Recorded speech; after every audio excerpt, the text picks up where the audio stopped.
Hey guys, my project today is a jewelry box that I'm making for my daughter. You probably guessed seeing it there that her name starts with L.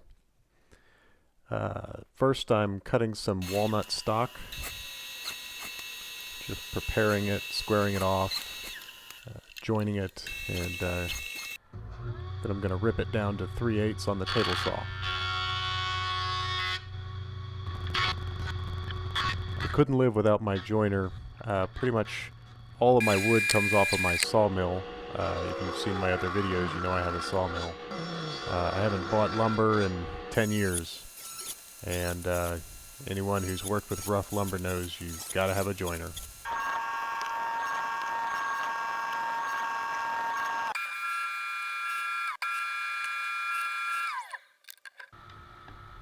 Look at that, I'm only 1 minute into the video and I've already got the 4 sides of my box ready to go. You can see I'm using Matthias Wandel's screw advance box joint jig there, and I'm cutting 1/4-inch fingers with a regular saw blade, so I have to do multiple passes. That's why there's so many cuts here.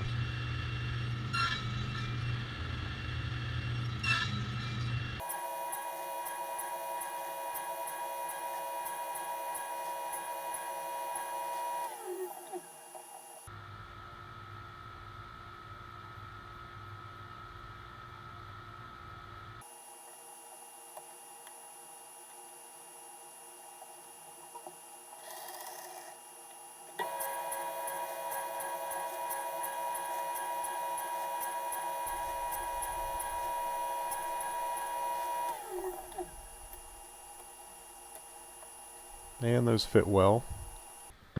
So let's glue it up here.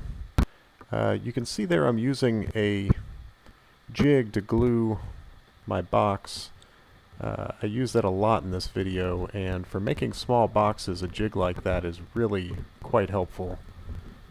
Basically, it's just a square piece of wood with some edges sticking up that you can then shim and use wedges to push your box against while the glue's drying. Just sanding it off a bit, trimming it down to final height. And now we're going to move on to the base.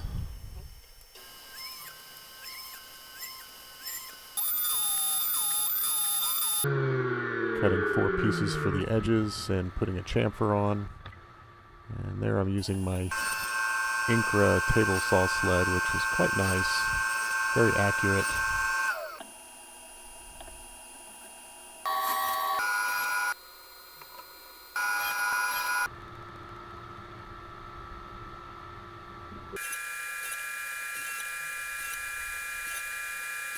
And putting dados on the edges to make room for the bottom, which is coming next. It's made out of sycamore.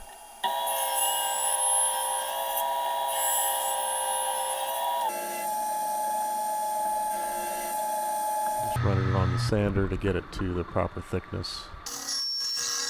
And cutting it to final size. That all fits. Miters are nice and tight, so let's glue it up. And again, using my jig, you'll see put the glue on, and then basically you just use shims and wedges to push it against the edges that you know are square, so your box glues very square very easily. I find trying to use clamps on these small boxes is very hard and very easy to screw up. Now I'm laying out where the hinge is going to go, and I'm going to cut a slot so the hinge fits down into the box a little bit. You'll see later the reason for that is so that the lid can tip back at a slight angle when the box is done. These are little ledges for the tray that's going to go in the middle.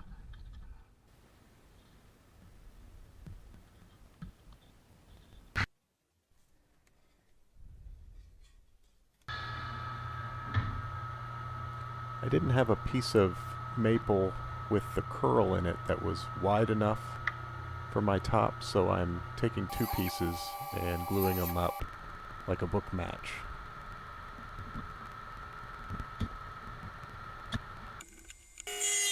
And this is some walnut that's going to be used in the edges of the lid.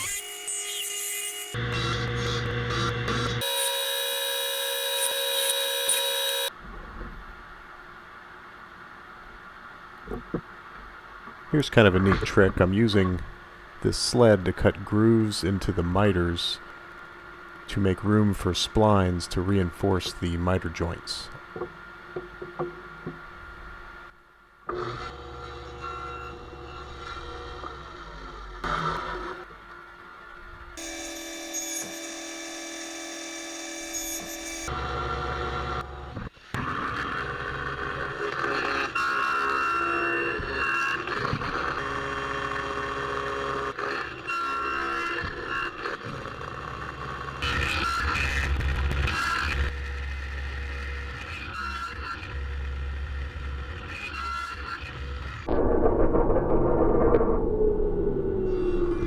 And now I'm cutting the spline.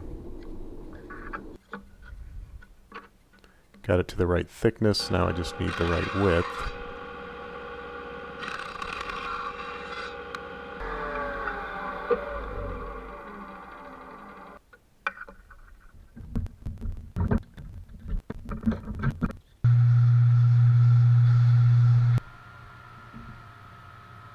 Sanding down the curly maple that's now dry and cutting it to size.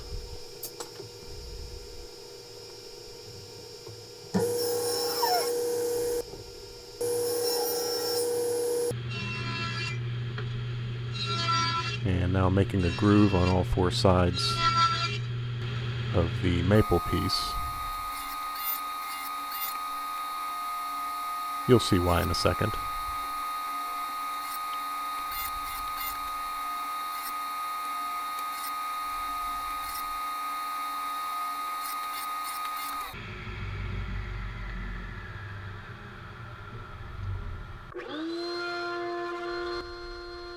Little chamfer.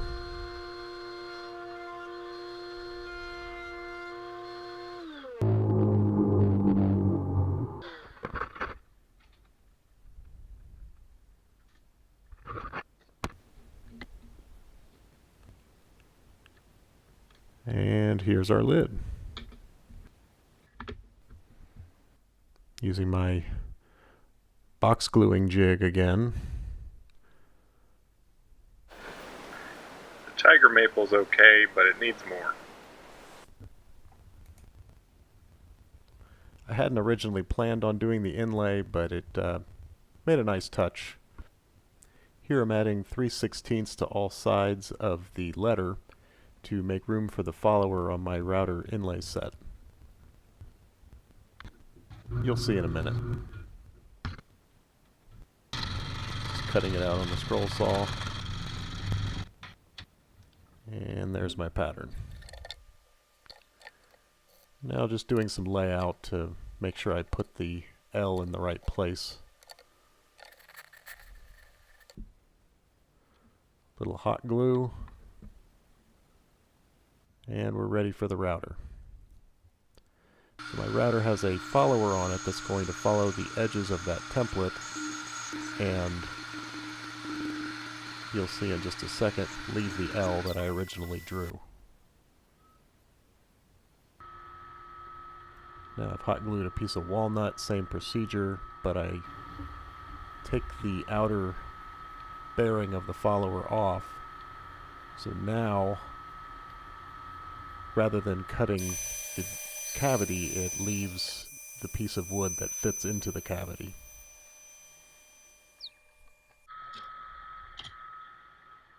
I didn't cut it all the way through intentionally so that it wouldn't come loose and mess it up. Just cleaning up the edges there.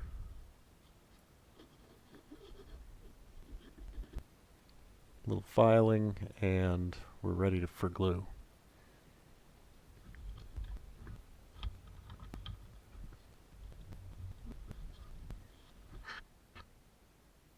And just need a little sanding. Ooh, that was quick.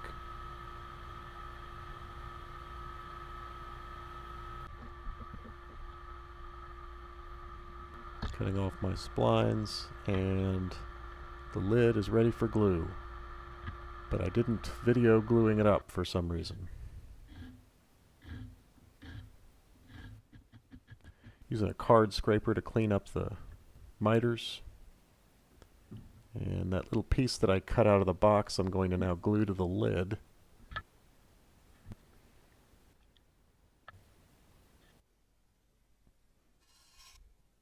And now we're going on to the tray. It has a sycamore bottom and walnut sides and divider. They are 1/8 of an inch wide. The walnut part. The bottom is 1/4 inch.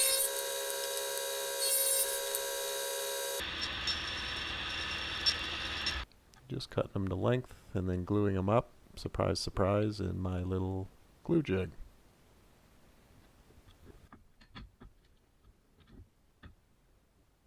And look at that, the glue's already dry.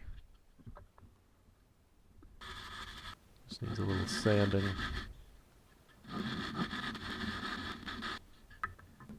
And fits nicely. So you got to be pretty careful setting the hinge. Use a drill press and locate all your holes. The sides on this box are 3/8 of an inch, so you really got to nail the screws right in the middle or you're going to split.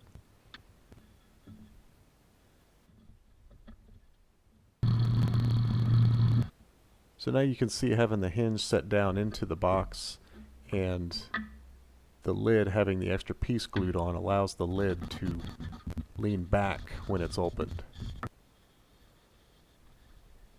And I'm putting tung oil on for a finish.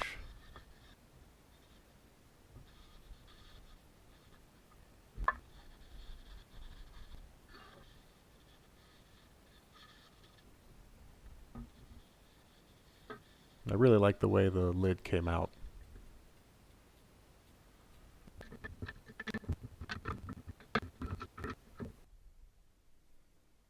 And there we have it. Think she'll like it?